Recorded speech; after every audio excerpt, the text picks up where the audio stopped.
Hello, lovely folks of YouTube. Ren here. So I have a very old school plant here next to me today. You may notice it's in a pot. We'll talk about why in a little bit.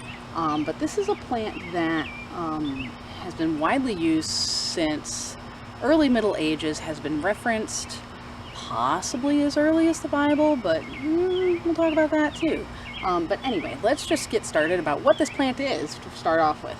This is hyssop, Hyssopus officinalis. This is oftentimes called true hyssop. There are a lot of plants that share that name of hyssop, but this is the one that's generally recognized to be the one true hyssop. So this is a perennial subshrub. It is in the Lamiaceae family. It shares that common characteristic of the squared stems and the flowers that look like two lips opening up. Much more well behaved than some of the other members of that family though. This one rarely gets unruly like some of the other mints. So the original name hyssop is generally referring to any plant that was used for purification. Has Hebrew roots. I don't know Hebrew very well. It's usually either transcribed Ezav or Azab that I've seen, but again, I don't know Hebrew. I don't know which would be correct. But generally, plants by that name were used for cleansing or purification. The funny thing is that although this plant has been referenced in the Bible, purge me with hyssop and I shall be clean. This is the hyssop was used to wash the lintels over the door with blood during the Passover, etc., etc. We don't know if this was the actual plant that they're referencing because the people who wrote the Bible were not botanists, so they were kind of unclear about what the actual plant was. It's generally recognized that this is hyssop now, but the plant that they may have been referencing was actually a plant in the oregano family. We're not entirely sure. But general consensus is that now this is the plant that we call hyssop. So that's what it is. That's just how it works. Because it's so widely recognized as hyssop, that means that it has all those things. And of course the reason that it was so widely recognized as hyssop is because of the properties that it has.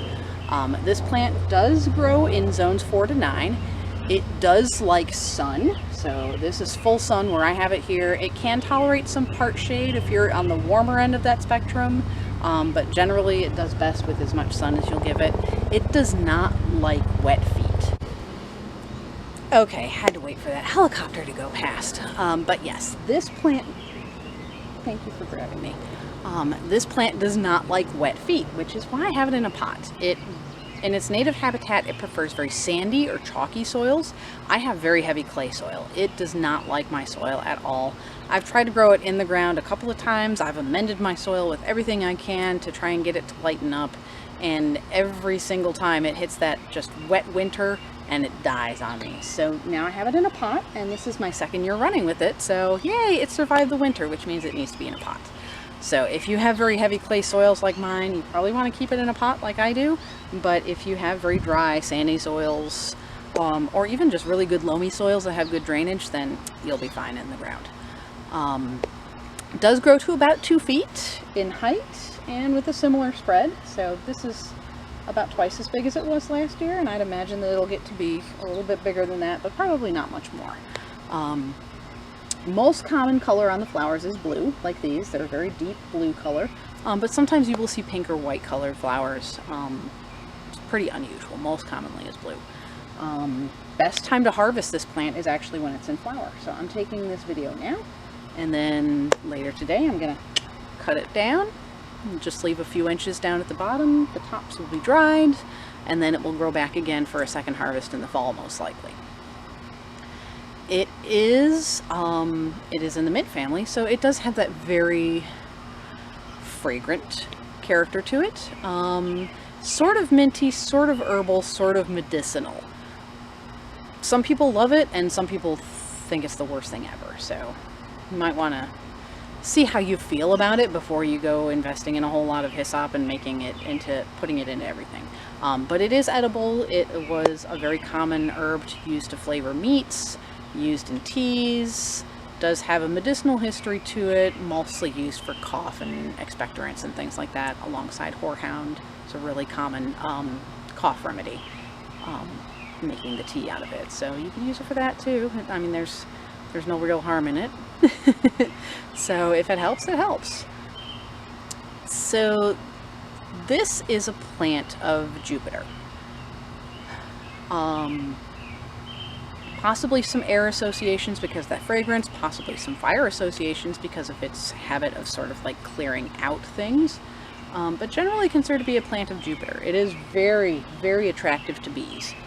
I don't have any right now because it's a little overcast, but on a good sunny day, this thing will attract lots of bees.